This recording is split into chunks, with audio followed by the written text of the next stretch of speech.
पृथिव्याम त्रीणि रत्नानि जलम अन्नम सुभाषितम मूढ़हि पाखंड खंडेषु रत्न संज्ञाम विधीयते।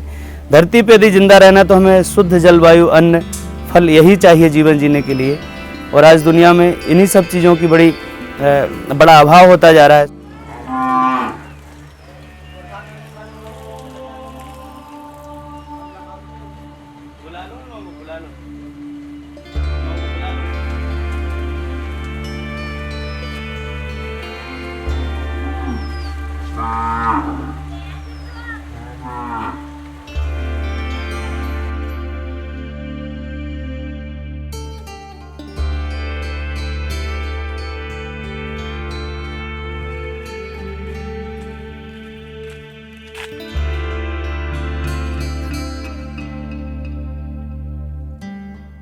पशु यदि हमारे पास थोड़ा सा ठीक ठाक अपना, हम आलसी नहीं है, प्रमादी नहीं है, तो हमारे पशुओं ने हमको पाला है।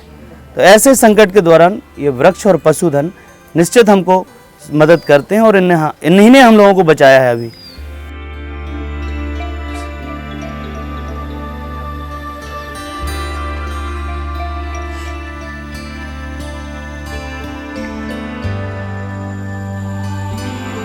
मैंने बनारस यूनिवर्सिटी से परास्नातक किया है संस्कृत ग्रामर से।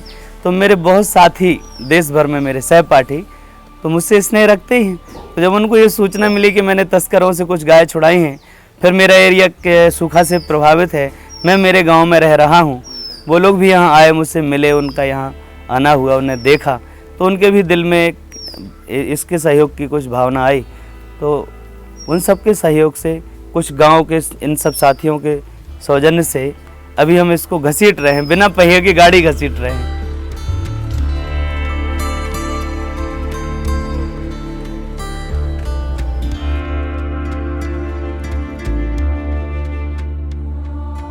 जितना खाता है उससे 10 गुनी कीमत का ये गोबर देता है। ऑलरेडी मृत्यु की आखिरी सांस तक देता है। गौमूत्र इसका इतना औषधि है कि दूध तो इसका सेकेंडरी प्रोडक्ट है, मूत्र इसका इतना औषधि है कि बहुत 10 गुना दूध से कीमती गौमूत्र देती है। हमने बहुत सारा हजारों लीटर गौमूत्र कलेक्ट किया रखा है, ड्रम भरे रखे हैं। तो हम रोज़ उठते हैं सुबह, रोज़ गौमूत्र कलेक्ट करते हैं। अभी हमारे पास वो यूनिट नहीं है कि हम इसको प्रोसेस करके, कुछ हमने किया था प्राइमरी लेवल पे, तो हमने कुछ दवाइयाँ बनाई, 12-14 तरह के अर्क बनाए हैं। तो इस तरह से गाय हमको दूध से ज़्यादा अपने गोबर गौमूत्र से लाभ दे रही है। दूसरा, हमने इसके गोबर का खाद बनाया है, जीवामृत, घन जीवामृत, उसको हमने अपने खेतों में डाला। खेत का स्वास्थ्य, मृदा का स्वास्थ्य अच्छा किया। इस तरह से हमने स्वास्थ्य से जोड़ करके उसका मूल्यांकन जब किया, तो गाय हमारे लिए अपने जीवन काल में लाखों लाखों लाखों रुपए देने वाली सिद्ध हुई है। इसलिए मैं समझा रहा हूँ किसानों को कि भैया ये गाय नहीं, वरदान है धरती पर।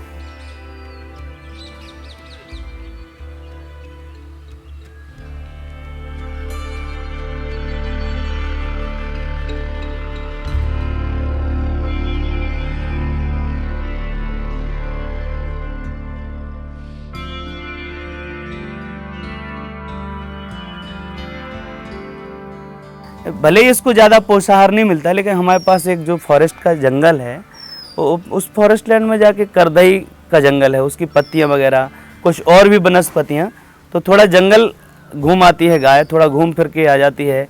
यहाँ बहती हुई नदी है धशान, उसका पानी पी लेती है। थोड़ा हमने भी 200-400-500 कुंटल भूसा कलेक्ट किया था, लोगों के सहयोग से कुछ खरीदा था, है ना। तो कुछ हमको लोगों किसानों ने भी दिया था, 10-5 ट्रॉली, तो उसको लेकर के हम अभी तक उनको किसी तरह से जीवित रखे हुए हैं। डॉक्टर भी हमारे यहाँ बीच बीच में आते रहते हैं, वेटनरी डॉक्टर यहाँ पोस्टेड हैं।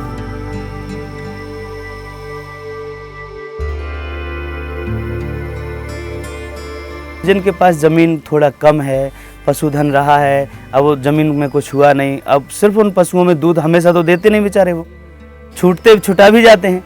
तो वो कुछ 50 लोग हमको सौंप के गए हैं लगातार, अभी जब से लेके अब तक 50 किसानों का पशुधन हमारे पास है। 4-5 साल हो गए जब से जुड़े। वहाँ से एक बार महाराज जी, वहीं पे हम आश्रम में थे, कुटिया है, छोटी सी हनुमान जी का मंदिर है, तो महाराज जी वहाँ से निकले 300-400 गाय साथ में लेके, तो हम लोग वहाँ थे, तो महाराज जी बोले हमारे साथ में सहयोग करो, तो फिर ऐसे तब से जुड़ गए।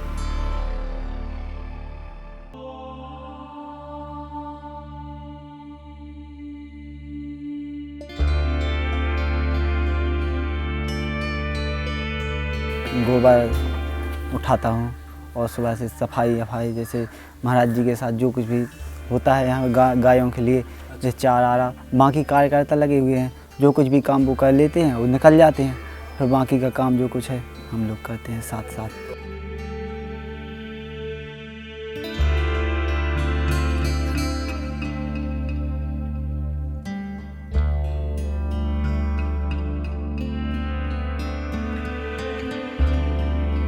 तो मैं मेरे गांव की संस्कृति को समझता हूँ, बहुत मुझे पसंद है गांव में रहना, गांव के साथ विकास जो ये है, साथ साथ जीना रहना खाना, ये बहुत अच्छा हमको लगता है। इसलिए मैं तब से यहाँ रह कर के गाय के लिए काम कर रहा हूँ। इस एरिया में करीब 26,000 गाय तस्कर कसाईयों से छुड़ाई हैं, किसानों को बांटी हैं, कुछ गौशालाओं को सौंपी हैं और अभी लगातार उसी काम में मैं अवेयर करने के लिए लगा हूँ। किसान को मोबिलाइज़ कर रहा हूँ, जाता हूँ स्कूलों में, बच्चों को भी मिलता हूँ और लगातार ये मिशन चल रहा है। जी मैं ये चाह रहा हूँ कि लैपटॉप प्रोजेक्टर लेकर के मैं शाम को बड़ी बड़ी सभाएं करूँगा एक एक गांव में जाकर के, करीब 1 घंटे लगभग किसानों का, सभी ग्रामवासियों का लूँगा और उनको ये समझा पाऊँगा कि ये नेचर से आपका क्या संबंध है, इस पूरे व्यवस्था में आपका इन पशुओं से क्या संबंध है, इनके अस्तित्व से ही आपका अस्तित्व है।